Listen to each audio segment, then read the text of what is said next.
really feel like you were snitching? Nah, homie. I come from the criminal elements of society. Yeah. And I understand what snitching is. Snitching is two niggas getting in trouble, and one telling to get out of it. When a man evolve and grow past the criminal elements of society, street rules don't apply no more, homie. So, nah, nigga, if you see your neighbor house getting broken into and you call the police, that ain't snitching. If me and you riding in the car together and we friends, we childhood friends, and we get pulled over by the police and they find some dope up under your seat. Now, I know I ain't sitting over there. And the police say, well, who dope is this? And you look at me and you don't say it's mine. It's his, sir. Yeah, it's his. Say, nigga, tell that white boy that ain't snitching. That's setting the record straight. Yeah. So, if five kids go to the mall together,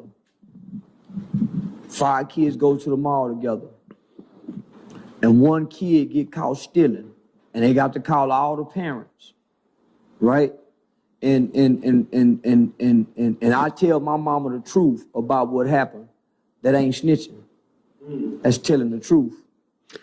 Now, how hard or easy has it been to instill those values in the kids that you work with? Because a lot of kids believe that we grow up like, tattletale or snitches get stitches. So how do we deprogram that way of thinking? Well, you tell them when the last time you seen a snitch get a stitch. There you go. They talk that shit. But if we being honest as black people, most of us are raised to tell. If we all spend a night at grandmama's house, all the cousins, and we do something, and grandmama come in there and say, who broke this motherfucking lamp? And don't nobody say nothing, everybody get an ass whooping. Everybody. By the time they get to the one who didn't break it, they telling, because they don't want that ass whooping. They done seen how she done accidentally hit you in the back. This nigga here done ran and she got to chase him. So you sitting back watching these niggas go through it for that ass whooping. Now you know you didn't break that. Yeah. She done whooped the nigga that already done broke it. You don't need to get me granted, he did it, you know? So nigga, when you get in trouble, we done already saw 1,000 episodes of First 48. Yeah. Who do they first person they call when they want you to tell? Your mama. Mm-hmm. Your mama come in that interrogation room and she sit down with you and she say, son, tell these people the truth now. We was made to believe that the truth will set you free. Most of us, when we start getting in trouble with the law, we're so young in age, we don't have a concrete belief system to stand on not to tell it. Right. 90% of cases are plea bargains. Very true. So that means if 90% of cases are plea bargain, then that means more people are snitching and cooperating, just telling on themselves. Very true. So we have to shatter this myth that, nah, homie, everybody tell it. Everybody snitch. That's bullshit, homie. Why you think when the feds come get everybody in Dallas, they get everybody? Why you think they come to Fort Worth? They get everybody. Why you think when they get everybody, they get everybody? Because nigga, everybody telling. But they want the kids to believe that these niggas is standing on this no snitching rule and they getting life without parole and they ain't saying nothing. We gotta be honest, homie. Nobody's standing on street codes no more. So it's easy to convince them of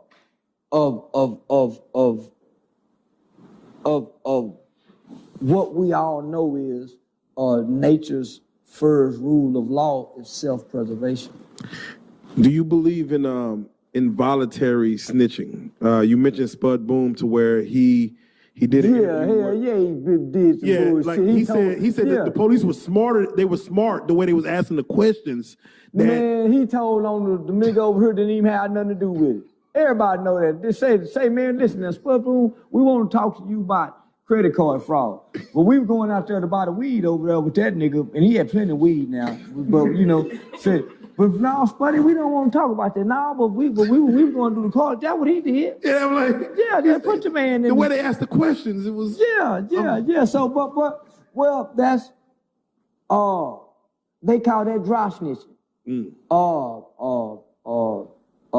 Your lawyer called that volunteering information. Why are you volunteering information? That's what your lawyer called it. Right. You see what I'm saying? So, but that's a nigga who don't know about being in trouble. It ain't never good to talk no way. That's why it's a reason they say you got a right to remain silent. Anything you say can and will be used against you in the court of law. The reason why your greatest defense is your silence. There you go. That's your greatest defense is your silence. Man, that's real. That's real. Now I want to ask you, since your claim to fame, how has it been for you as far as just adjusting to people knowing your name, people knowing your face? How has it been for you just moving through just throughout society right now? Yeah, I'm just starting to realize I'm the big shit now. But no. Well, you know a nigga pussy rate go up. There you go. That's really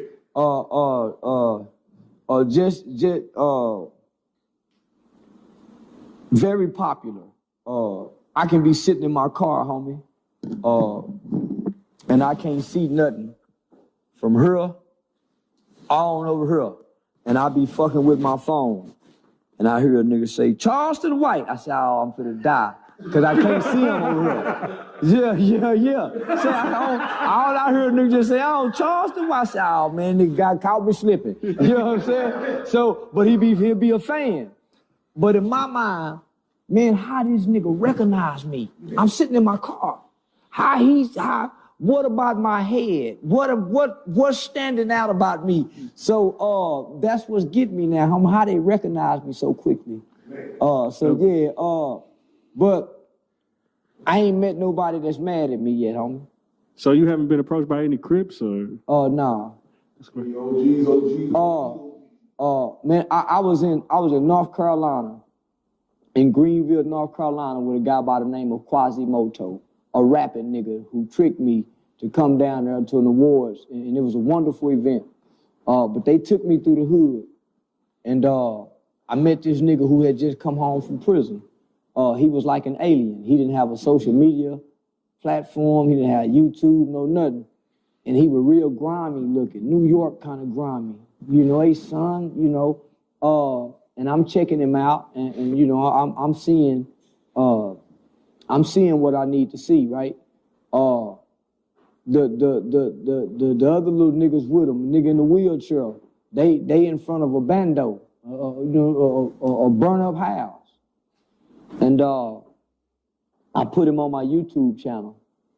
He started rapping, so he got like 5, 6, 7,000 views in like a matter of minutes. And so before he ended, I told him, say, man, how can they find you? They want to rap. So he put his number out there.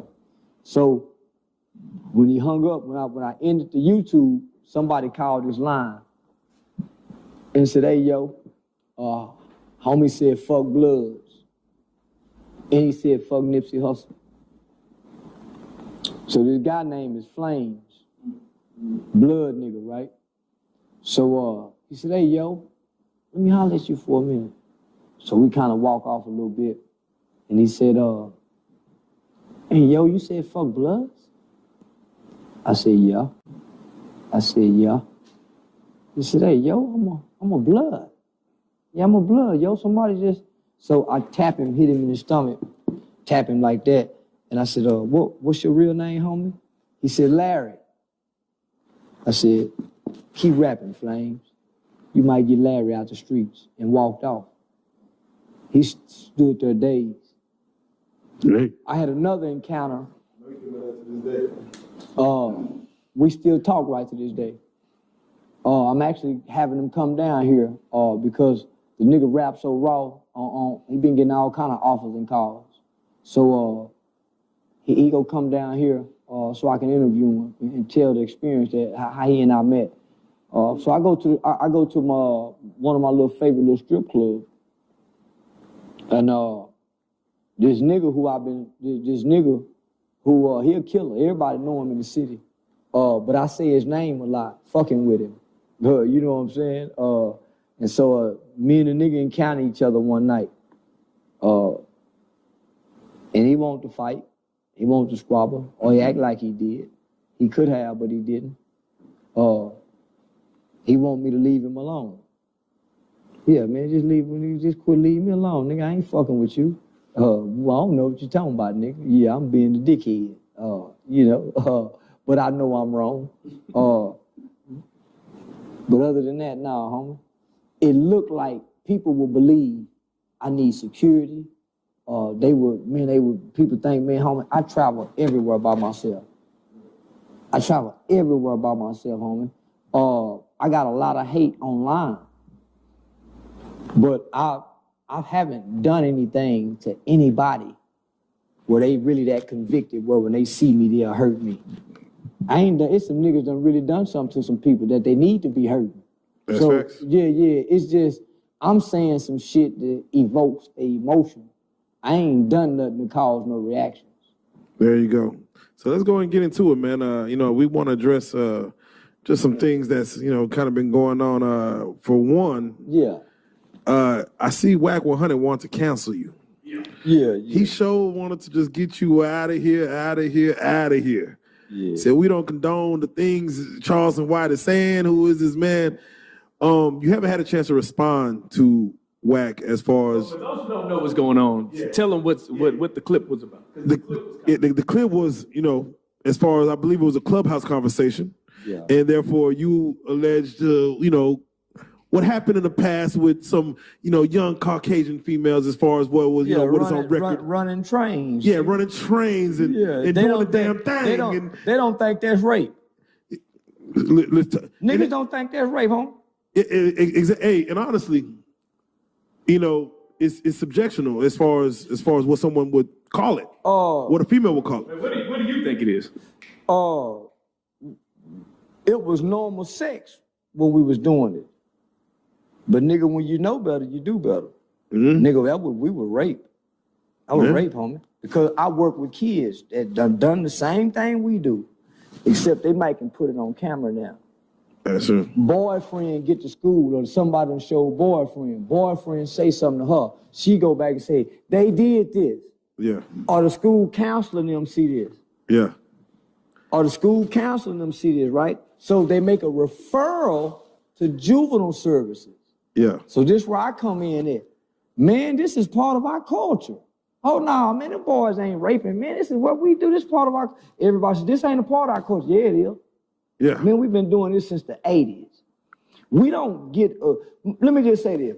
We all done been at the stoplight and see 3 little boys walking with 1 girl away from a school. Oh, yeah.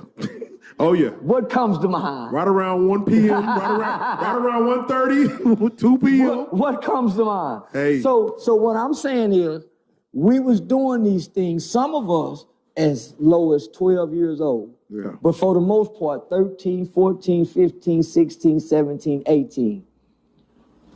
Who do you know at this age is having responsible sex in the first place? We're going to call it regretful sex. How many niggas we know, we might know 1 flipper. Yeah. Who down for everybody. Mm. But for the most part, when we flipping and running trains, it's trickery. It's coercion. Coercion is rape. Let me break it down a little further. Coercion can be you having her come over, getting her drunk in order to have sex with her, to sleep with her. That's called coercion. Most people say, nah, man, that ain't rape. But what if she getting drunk at the bar? You ain't getting her drunk. But if you getting her drunk to go home with her, that's rape. That's why a lot of the home girls always step in and say, no, she ain't going with y'all. Yeah. That's why that happened. But we are taught in our culture, nigga, let's get her fucked up so we can fuck. Say, nigga, I'm finna get over here, nigga, get a full of this here. We go pour this in the punch. It ain't so we can get high and just have fun and dance. It's the fuck. Now that I know this, and I'm saying, nigga, we really fucked up as a race of people. Nigga, how we fuck with our women, or how we get pussy. Nigga, we ain't told when she say no, you jump up and stop. Nigga, you keep trying. You maybe try to put your leg in between her leg a little bit. She kind of tighten her leg up a little bit. You find another position to try to get in there. And her body responses will let you know. She might be saying no. How many niggas take no for the first answer? Come on, homie. Come on, man. You keep applying pressure. Especially when you're young, man. What age was it when you came to because when I think about when I finally start feeling like when I had my daughter and I start thinking about stepping into these situations with certain young ladies and where my mindset would go, or am I gonna get them fucked up, or how I get them to the crib? Like, I was like, damn, it didn't hit me to even think about it like that. This what hit me, nigga. I got to buy them things for them girls when they have periods. Man, my daughter is man, I got to buy, what, she got bras? Yeah, nigga, I got a daughter that's developing. And nigga, I'm starting to say, man, well, how this gonna go for her? Cause nigga, we used to do some low down dirty things, just trying to have fun with, man, no. So no, man. So I'm analyzing our culture, nigga, because now I got kids. Nigga, I got a daughter. Not only that, I'm seeing the effects of the culture from going in the juvenile system. I'm listening to young niggas who can't do nothing. They conversations as a rapper.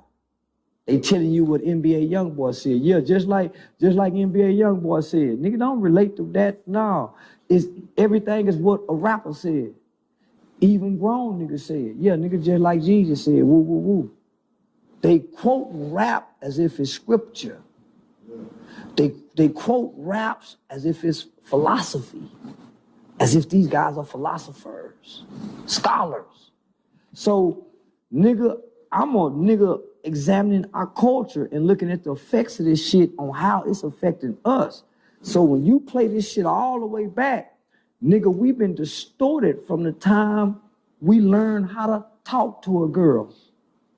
Nigga, we only talking to her to fuck her. We want to fuck on the first date. That's where her value comes from with us. Yeah. You see what I'm saying? Nah, I feel you on that. So, we having that conversation. So then, when you look at our music, homie, I'm a nigga, I'm married to a black woman. But nigga, every now and then, nigga, my wife will get called a bitch. And I see how that hurt her. And I see how my daughter be affected to hear me say that. Nigga, my daughter be mad at me. Nigga, it fucked me up. But nigga, this is our culture. Say, nigga, I'm saying, hold on, nigga, this my bitch calling. Say, man, I'm finna get ready to go home to my bitch. So for me to articulate what we used to do, you won't find nobody that's honest, homie. Go all the way back to, man, you can go to LL, outside the high schools. You can go to NWA, 100 miles of running. I'm at a high school dance. The girl will say, stop. I say I'm not. So, you see what I'm saying? Man, you go all the way back, huh? You go all the way back. So, even the movies, when you go back to the movies like Penitentiary, they was literally showing us other men raping other men, nigga, in the movie Penitentiary, some of the black exploitation films. So, it's the culture. So I gotta ask you this question though. So for people who might have heard the clip, right? They took that one. They took that little clip. So can you elaborate? What were you trying to expound on? Because the clip kind of sounds crazy if you just hear the clip. What I was expounding on, I was saying that hip hop culture is a violent, murderous, rape culture. It promotes rape. It promotes murder. It promotes violence toward African American people. It promotes it. Well, no, it don't. Well, why you think Rick Ross said what he said? Molly and her champagne. She didn't even know it. Well, we can go to Fugiano. Fugiano, yeah. Fugiano say took her back to the spot, gave the bitch a perk. She didn't even understand me. One I told her drop her panties. Yeah. Did he? No. Facts. Nigga, what? What? Nigga, you what? Yeah. But when I first heard it, nigga didn't pay that no mind. Don't pay it no mind. You don't pay it because it slides right by you. Now, you said you still friends with some of the girls from back then. Is it something y'all can laugh about now? Nobody wants to say it was rape. There you go. For one, the stigma of the girls who was having trains ran on them, homie. They know what was happening to them. They know they was being violated, homie. But once you get them in this situation, what can they say? They kids. This is a lot of pressure. You're naked. You got how do a girl get out of that without saying, stop it, and being mad? But she's afraid of rejection from this guy because she too comes from a distorted home who probably was molested. She too, because the girls who hadn't been touched or molested, they're not over here spread eagle like this. It's the ones with the perversion like us. We just taking advantage of her vulnerability. It's always more of us than it is of her. True. That's facts. Now, I want to ask you, because, you touched on this on your Vlad interview, as far as, for our society coming up, early 80s, going into the 90s and things like that, hip-hop and, movies in Hollywood, they glorified poverty. They glorified coming from the bottom. They glorified the struggle. And I know you had said that, you looked into that and was like, man, damn what I'm coming from. I want to live that lifestyle. Yeah. That seems to be still prevalent to this day as far as the glorification of the bottom. Yeah. Coming through the struggle. Do you feel like, we need to change the narrative of, like if you see Fresh Prince of Bel-Air and that Will Smith is he's the catch compared to Carlton being the smart one. Like, he's the money maker, looks like he's the Ivy Leaguer. But yeah, we want to gravitate towards my mom and my dad isn't in my life. I'm from the bottom. This is what it is. And it seems like, I think we're all motivated by, female interests. Yeah. What's glorified in hip hop was glorified in Hollywood. Like, what are your thoughts as far as what's being portrayed for the young youth coming up? Getting it out the mud. Getting it out the mud seems to be the best concept that we want to grab from. Nobody wants to be an heir. No child wants to brag about that I'm an heir of the whites. You see what I'm saying? Yeah. Like Hilton, Paris Hilton. She's an heir of the Hilton. Right. Hilton Hotel. It's easy for me. The Bushes. They're heirs of the DuPonts. Yeah. Just thank the motherfuckers who make the iodide salt. We all got a salt. Just think about that family. They're heirs. Black people don't pride themselves in being heirs. Our pride comes from getting it out the mud and then playing like we ain't got to struggle no more. See, now today's black kids, even in the ghetto, play like they rich. True. You see what I'm saying? True. Everybody want to play like the beginning was a struggle, and now they ain't struggling now. True. Whereas they still struggling.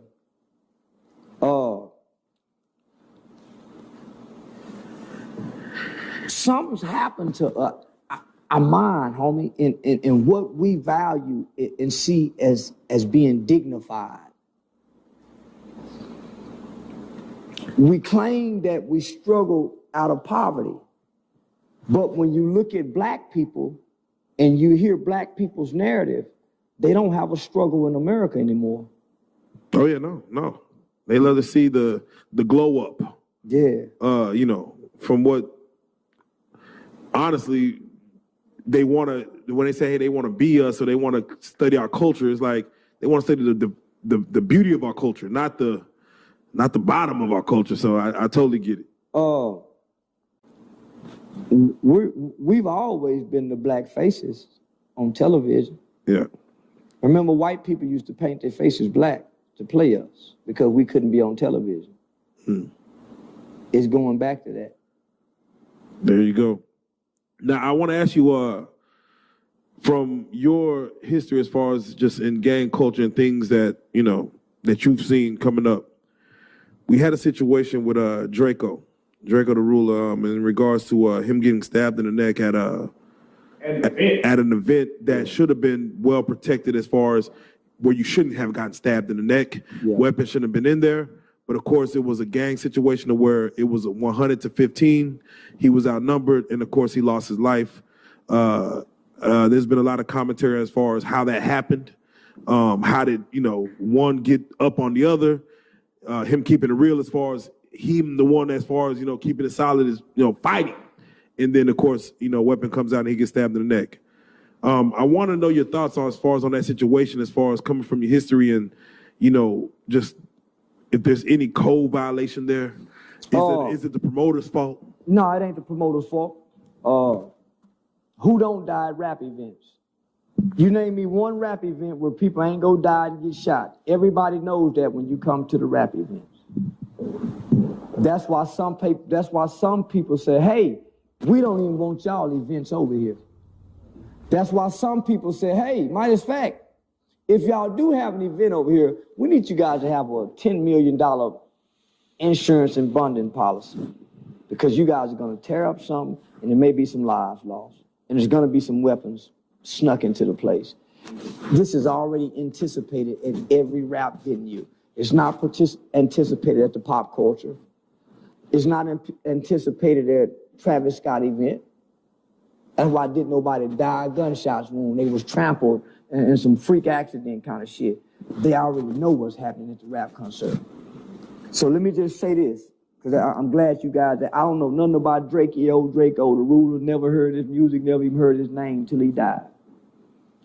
But after he died, I looked into him and I realized he just beat 2 murder cases. You reap what you sow. You reap what you sow. You just got away with 2 murders. Involved in it, maybe done it, who knows? But it's 2 lives that's being taken. How we don't know. How we don't know. This is for those 2 lives. By whatever God, whatever thing in the sky. How we know this ain't justice? Now, I've heard you say that you hate rappers, and I understand why you would hate the institution of hip-hop. No, I hate rappers. Most of them fake. Most of them ain't the niggas. They on the microphone talking, they too. Most of them, if they go to their neighborhood, they a hoe-ass nigga. Somebody telling them to be quiet, nigga. Right. So I hate them niggas, homie, because they ain't what they say they is. But wouldn't you say that's a part of entertainment, period? Nobody is who they portray to be once they get on in front of these lights? Then let us know that. The rappers used to let us know that. Yeah, they used to let us know that. Yeah, they used to let us know that, hey, man, this is just rap lyrics. Yeah, I'm acting. Yeah, but they used to let us know that. But no, these niggas is living this shit. The lines get blurred. Or they are attempting to live up to it. Yeah. Right? So, you never see these niggas in father role. You never see these niggas playing brother roles to their sister. You never see these niggas playing. These niggas is rappers all the time. So in my mind, homie, they the most fraudest niggas in the community. Is the rap nigga. They lie and talk about cars they ain't got even before they get the car. They be talking about shit that they ain't never even done. Yeah. They some lying motherfuckers.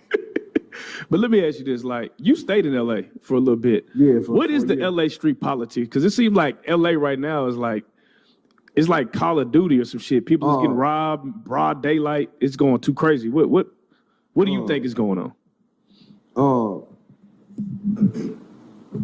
They have very little opportunities in L.A. They have very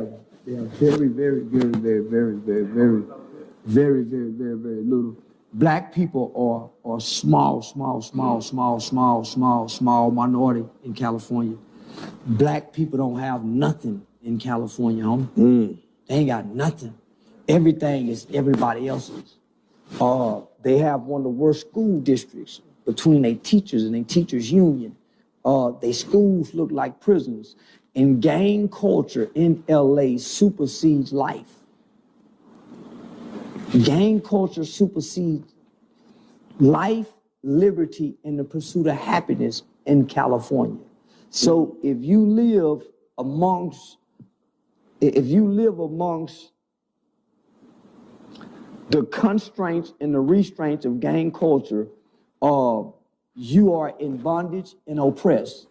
And majority of most black people who live in Los Angeles, California, live below the poverty level. And when you go on Skid Row, homie, that's where your black people go be. Yeah, Skid Row. And if you're a young man growing up on Slauson, or you grew up in Watts, what is like coming out of high school? Is there like a if you grow up in Slauson, you'll never grow past Slauson. If you grow up in Watts, you will never grow past Watts. It's almost like being born in a third world country, and whatever your parents are, that's what you will be.